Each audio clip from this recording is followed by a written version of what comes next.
Bismillahirrahmanirrahim.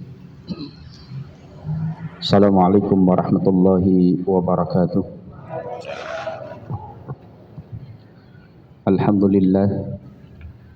Alhamdulillahilladzi bi ni'matihi tatimmu shalihat wa bi fadlihi tatanazzalul khairat wal barakat wa bi taufiqihi tatahaqqaqul maqasid wal ghayat alladzi hadana li hada wa ma kunna linahtadiya laula an hadana Allah.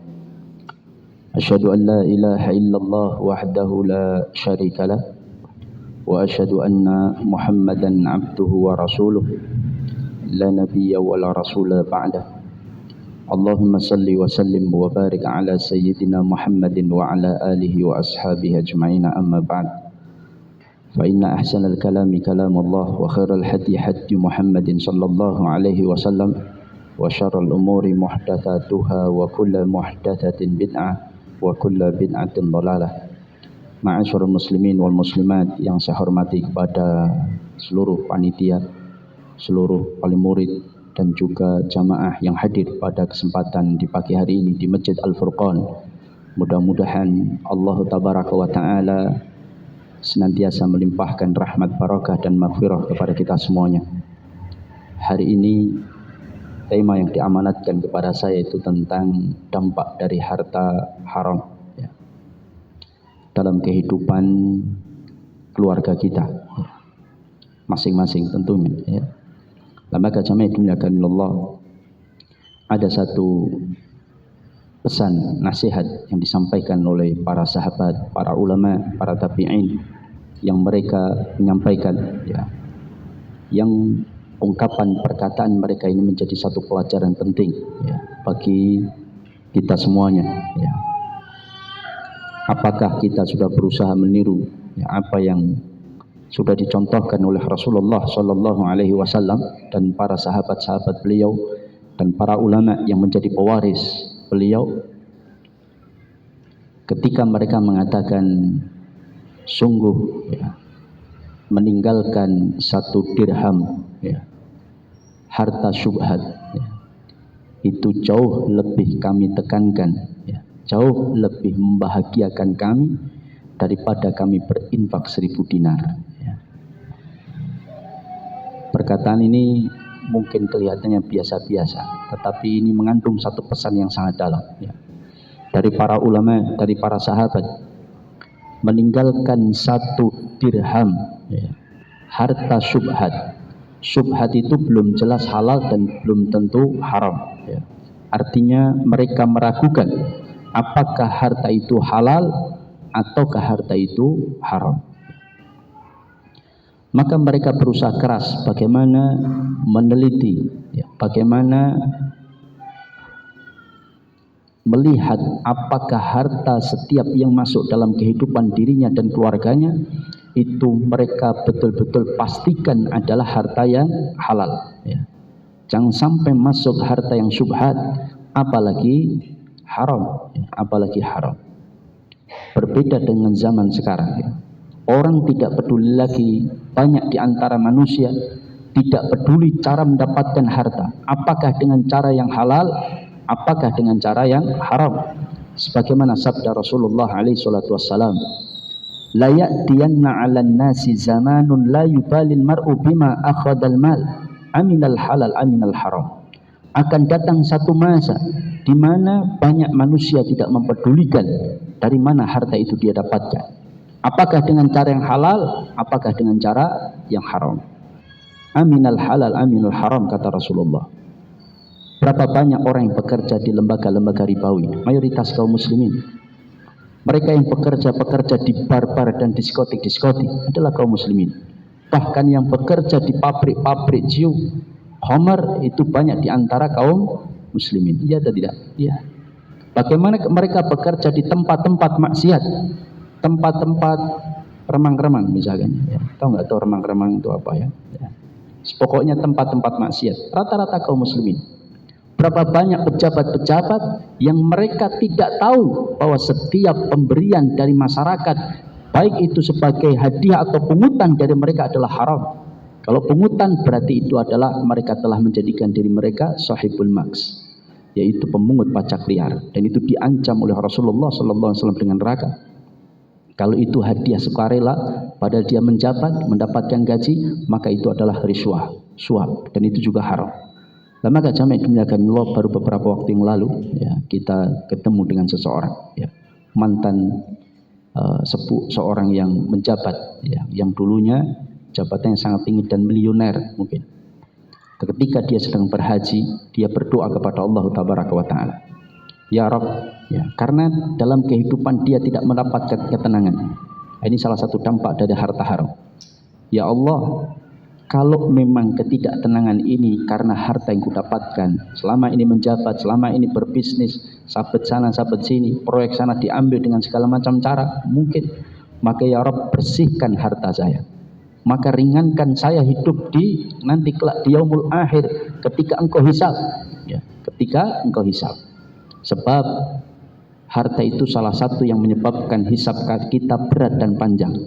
Makanya jarak orang kaya masuk surga dengan orang miskin masuk surga, kata Rasulullah SAW itu khomsumi'ati amin. Jadi kelak di akhirat, antrinya orang kaya yang masuk surga dengan orang miskin yang masuk surga itu jaraknya 500 tahun ya. Pengen jadi orang kaya atau miskin ibu ya. Yang paling penting adalah jadikan setiap penantian itu terasa nikmat ya. Makanya kita meminta kepada Allah nikmat fid dunya, nikmat fil barzah, wa nikmat fil akhirah. Karena penantian yang panjang itu kalau nikmat terasa sebentar, betul atau tidak ibu ya. Ketika panjenengan dulu malam pertama ya tidak masuk ba'da isya tahu-tahu subuh ya atau tidak ya, masuk kemana saya nggak tahu, maksudnya pengantin baru misalkan, kemudian dia di situ bersama pasangan hidupnya, kayak orang pacaran itu, pacaran mulai ba'da duhur sampai malam nggak terasa ya tidak. Tapi coba antri BLT baru 5 menit terasa di neraka ya tidak, karena berdiri, karena nggak menyenangkan. Maka jamaah dimuliakan Allah, maka itulah harta. Min aina tasabahu wa fima anfaqahu, kata Rasulullah. Dari mananya itu ditanyakan dan kemana dibelanjakan pun akan ditanyakan oleh Allah Tabaraka wa Ta'ala. Maka ketika Rasulullah ditawari kasur yang empuk, maka Rasulullah mengatakan mali walid dunya, apa urusanku dengan dunia? Karena mereka mengorientasikan, Rasulullah dan para sahabat banyak orientasinya adalah akhirat. Bukan berarti kita tidak boleh menikmati dunia, boleh. Jangan punya mobil bagus boleh, punya mobil apa itu, Elfire atau apa kalau Pajero atau apapun lah ya. Selama kita bisa menjawab pertanyaan Allah, kenapa kita membeli mobil tersebut, kan begitu? Ya Rabb, saya sudah sedekah, saya sudah zakat, saya sudah memperhatikan tetangga, saya sudah memberikan nafkah anak istri, tapi ya Rabb, saya ingin kenyamanan dengan mobil karena harus perjalanan. Itu siapkan jawaban itu kepada Allah Tabaraka wa Ta'ala. Tapi kalau kita membeli itu untuk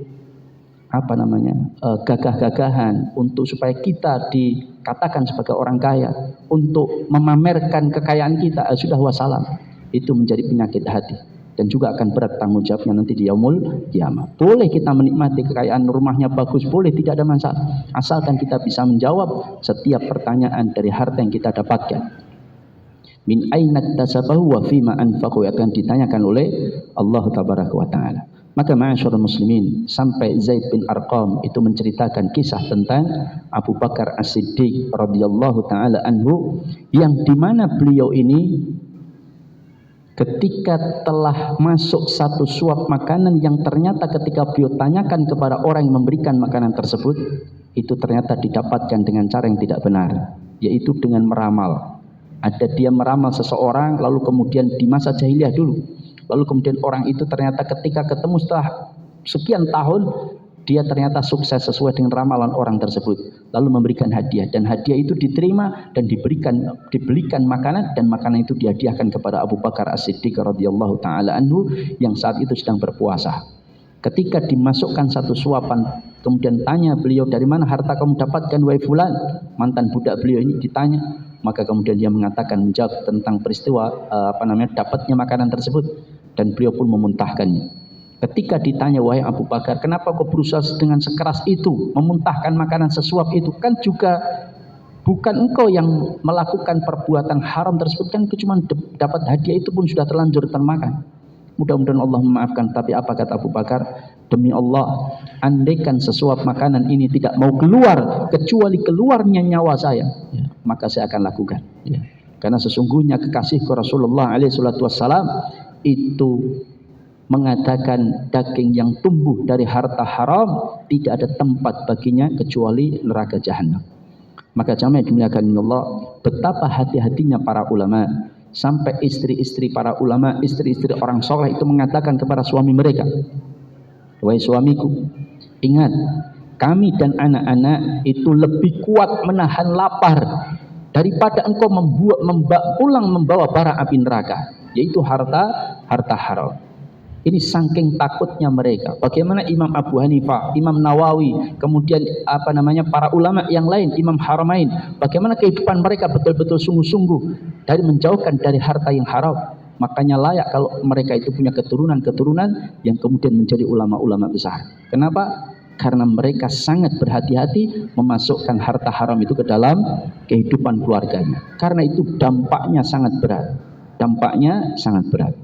Maka jamaah dimuliakan Allah, ini tentang bagaimana kehati-hatian mereka untuk mendapatkan harta yang halal dan dijauhkan dari harta yang syubhat, apalagi haram.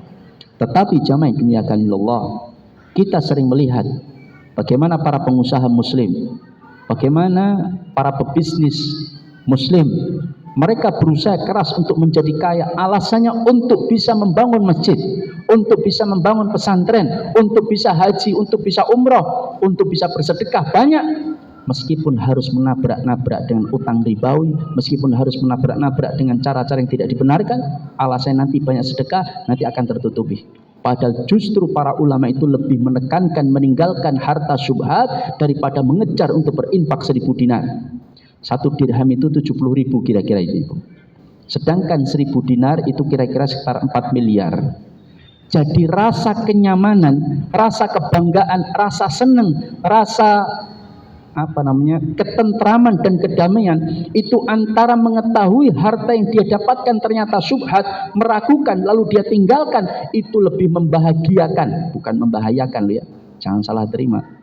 Karena saya habis ceramah begini ditanya oleh jamaah di WA, Ustadz, kenapa kok meninggalkan harta syubhat lebih membahayakan daripada berinfak 1000 dinar? Lu siapa yang bilang membahayakan? Salah dengar ya. Ya mungkin barangkali ngantuk ya.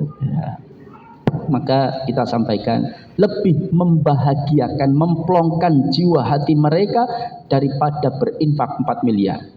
Kita itu kalau bisa berinfak banyak kan senang ibu, rasanya senang itu. Kita merasa bahwa kita telah berbuat kebaikan, amal soleh dan menyenangkan orang, kita pun ikut bahagia. Itu masih kalah dengan meninggalkan 1 dirham 70.000 rupiah dari harta yang diragukan apakah halal atau haram. Makanya Imam Abu Hanifah ketika mendapatkan harta, ternyata pegawainya lupa memberitahu bahwa kain yang dijual itu ada cacatnya dan tidak memberitahu. Maka kemudian Imam Abu Hanifah tanya, di mana hasil penjualan cacatnya? Saya campurkan semuanya wahai imam. Maka beliau mengatakan, kalau begitu harta semua yang terkumpul hari ini, baik penjualan yang cacat yang kamu tidak memberitahu maupun cacat yang kamu memberitahu dan yang tidak cacat yang telah kamu jual bercampur, nih aku khawatir harta syubhat, maka kita sumbangkan semuanya. Ini saking hati-hatinya para ulama, meskipun tidak harus sampai bersikap seperti ini. Sebagian ulama menganggap ini juga berlebihan. Sebagian ulama tinggal diambil yang syubhat tadi, yang bermasalah tadi dikeluarkan, selesai, nggak usah semuanya. Ini menurut pendapat banyak para ulama. Tetapi bagaimana kita melihat kehati-hatian Imam Abu Hanifah rahimahullahu ta'ala, sampai pada zatnya saja dipertimbangkan. Padahal haramnya itu apakah zatnya atau caranya, kan begitu yang kemudian menjadi perdebatan di kalangan para ulama. Lama kajamai dimuliakan Allah, ini tentang masalah bagaimana kehati-hatian mereka untuk menjauhkan diri dari harta yang haram. Nah sekarang jadi persoalan pokok inti kita kajian pada pagi hari ini adalah dampak dari harta haram. Ya. Yang pertama apa ibu? Menyebabkan doa kita tidak diterima. Ya, menyebabkan doa kita tidak diterima. Padahal doa itu apa ibu? Ad-doa mukhul ibadah. Doa itu intinya ibadah. Semua ibadah itu mayoritas adalah doa, sholat, kemudian haji, umroh, dan lain sebagainya. Ya, maka salah satu kerugian dan kecelakaan besar adalah ketika seseorang itu terhalang doanya untuk diterima oleh Allah Taala. Ustadz, saya pelaku riba Ustadz, tapi saya berdoa supaya anak saya diterima di sebuah pondok pesantren modern yang Islami yang bagus. Ternyata diterima juga Ustadz doa saya. Belum tentu yang diterima adalah doamu. Siapa tahu nenek yang betul-betul menjaga diri dari harta yang haram, lalu kemudian dia bermunajat di keheningan malam, doanya diterima, doamu ditolak karena sama seolah-olah doamu yang diterima, kata para ulama. Paham? Jadi belum tentu doa kita yang diterima, belum tentu. Kita sama-sama berdoa di sini dengan doa yang sama, yaitu apa? Misalkan kita mendoakan satu doa, semuanya ditolak oleh Allah, tidak didengar oleh Allah, kecuali satu orang yang duduk di paling pojok karena dia sangat menjaga dirinya dari harta haram dan dia sangat dekat dengan Allah. Dan dia diterima, maka seolah-olah doa kita semuanya diterima oleh Allah Tabaraka wa Ta'ala. Maka jamaah dimuliakan Allah, kita perhatikan bahwa salah satu penghalang doa itu adalah harta haram. Rasulullah memberikan satu gambaran yang amat sangat luar biasa. Jadi Rasulullah itu memang sangat cerdas ya. Ketika memberikan perumpamaan itu beda dengan cara kita memberikan perumpamaan. Rasulullah mengatakan ar-rajulu yutilus safar asy'atha akbar yamuddu yadayhi ila sama ya rabbi wa mat'amahu haramun wa mashrabuhu haramun wa malbasuhu haram wa ghudiya bil haram fa anna yustajabu lidzalik, kata Rasulullah. Bahwa ada orang yang melakukan safar yang sangat jauh. Padahal kita tahu musafir itu adalah orang yang mustajab doanya, betul atau tidak? Ad-da'watul madlum, doa orang yang ditolimi. Ad-da'watul musafir, doa orang yang sedang safar. Dan doa orang tua kepada anak. 3 kelompok doa yang sangat mustajab. Dan orang ini musafir. Tidak hanya musafir, Rasulullah sampai menggambarkan yutilus safar, safarnya sangat panjang gitu. Berarti musafir tenanan ya, musafir tulen ya. Nah, yutilus safar. Kemudian apa? Rambut pakaiannya kusut masih. Para ulama melihat orang yang dengan kondisi yang sangat lebih memungkinkan untuk terhindar dari riya, itu adalah kondisi yang rendah, paham? Makanya kalau kondisi rendah dia sombong, itu sangat dibenci oleh Allah Tabaraka wa Ta'ala. Orang kaya sombong memang itulah bahan untuk sombong, ya atau tidak? Tapi kalau orang miskin sombong, itu enggak ada bahan sombong pula, naudzubillah. Itu jauh lebih parah, ya atau tidak? Dan orang ini kondisinya sangat rendah itu dalam konteks rambut pakaiannya kusut masai. Dia untuk sombong apa yang mau disombongkan? Pakaian jelek, kusut masai dan sebagainya. Dan kadang-kadang itulah doa yang diterima oleh Allah Tabaraka wa Ta'ala. Yang ketiga, yamuddu yadayhi ilas sama, dia angkat kedua tangannya ke langit, memohon kepada Allah Tabaraka wa Ta'ala. Dia angkat kedua tangannya memohon kepada Rabb Al-A'la yang maha tinggi, yang di atas seluruh makhluk-makhluknya.